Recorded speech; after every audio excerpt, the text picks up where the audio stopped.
ఓం నమ శివాయ. హర హర మహాదేవ శంభో శంకర. ఈరోజు నేను ఇచ్చేది వశీకరణ మంత్రం అండి. సర్వవశీకరణ మంత్రం అంటే భూమి మీద ఉన్న ఏదైనా కానీ మీకు వశం అవుతుందండి. ఏదైనా మీరు వశం చేసుకోవచ్చు. సర్వవశీకరణ మంత్రం.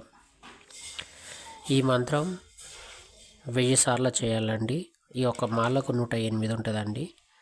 108 నుంచి మీరు ఈ 1000 సార్లు అనేది లెక్కేసుకొని మీరు మంత్రం చేయండి. అందాజ ఇది ఒక మంత్రం నాకు తెలిసి 20 నిమిషాలు పడుతుందండి. ఈ మంత్రం 20 నిమిషాలు అంటే ఒక మాలకు 20 నిమిషాలు అంటే దీన్ని మీరు 10 మాలలు వేసుకోండి. అంటే 20 నిమిషాలు అంటే గంటన్నర పడుతుందండి 1000 సార్లు జపం కావడానికి. ఆ గంటన్నర మీరు ఇది మాలతోటి, అంటే ఈ మాల అని కాదు, రుద్రాక్ష మాల కానీ ఇంకా మీకు ఏ మాల ఉన్నా కానీ మీరు చేసుకోండి. కానీ నా దగ్గర ఉన్నది తులసి మాల కాబట్టి చెప్తున్నాను. ఈ మాలతోటి మీరు ఈ ఏలు మీద మాత్రమే చేయాలండి. ఇలా లోపలికి అనాలి.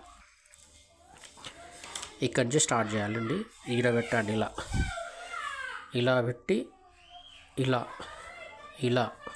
ఇలాగే నడిపియాలండి. మనం ఈ ఏలు మీద ఎలా పడతాలోద్దండి. ఇది లోపలికి మాత్రమే తీసుకోవాలి. మనం మంత్రం జపం చేసి ఇలా లోపల చేసుకుంటా 1000 సార్లు మీరు ఈ మంత్రాన్ని జపం చేసుకోండి. సర్వ వశీకరణం మీకు అవుతుందండి. గుర్తుపెట్టుకోండి. ఈ మంత్రము మొదట 1000 సార్లు జపం చేసి సిద్ధియుగాను ఆ పైన 5 సార్లు మంత్రించి బొట్టు పెట్టుకొని సర్వ వశీకరణం మగును అంటే ఎవరైనా కానీ మీకు వశం అవుతారండి. ఈ మంత్రం ఈడ ఉన్నది చూసుకోండి. ఈ మంత్రాన్ని మాత్రమే మీరు, నాకు తెలిసి అయితే వశీకరణం అనేది ఇంట్లో చేసుకోవచ్చు.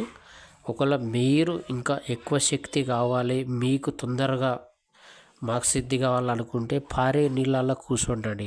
ఏరు ఉంటుంది కదా, ఆ ఏట్లో పోయి కూర్చొని చదవండి. ఇంకా మీకు చాలా అనుకూలంగా ఉంటుందండి. మీకు పంచభూతాలు కూడా మీకు అనుకూలంగా ఉంటుందండి.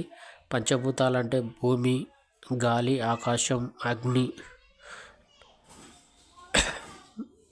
ఈ 5 అనేది మీకు ఉంటాయండి. ఈ 5 పంచభూతాలు కూడా మీకు అనుకూలంగా ఉంటాయండి. పంచభూతాల మధ్యలో చేయడం వల్ల కూడా మీకు ఆడ ఉన్న ప్లేసు మీకు అనుకూలంగా ఉంటుంది. రెండవదండి, ఇది జపం చేసేటప్పుడు చాలా శబ్దం అనేది ఉండకూడదండి. చాలా నిశ్శబ్దమైన ప్లేస్లా ఉండాలి. నిశ్శబ్దమైన ప్లేస్లో చేస్తే ఇంకా మీకు తొందరగా సిద్ధి అవుతుందండి. డిస్టర్బెంట్ ఉండకూడదు. ఫస్ట్ ఆఫ్ ఆల్ సాధన అంటేనే డిస్టర్బెంట్ ఉండొద్దు. మన శాంతిగా జపం చేయాలండి. ఈ మంత్రాన్ని మీరు చేసుకోండి, చాలా మంచిదండి. మీరు ఎటు పోయినా కూడా ఒక 5 సార్లు ఈ మంత్రం చదువుకొని బొట్టు పెట్టుకుంటే మీకు సర్వ వశీకరణం అవుతారండి.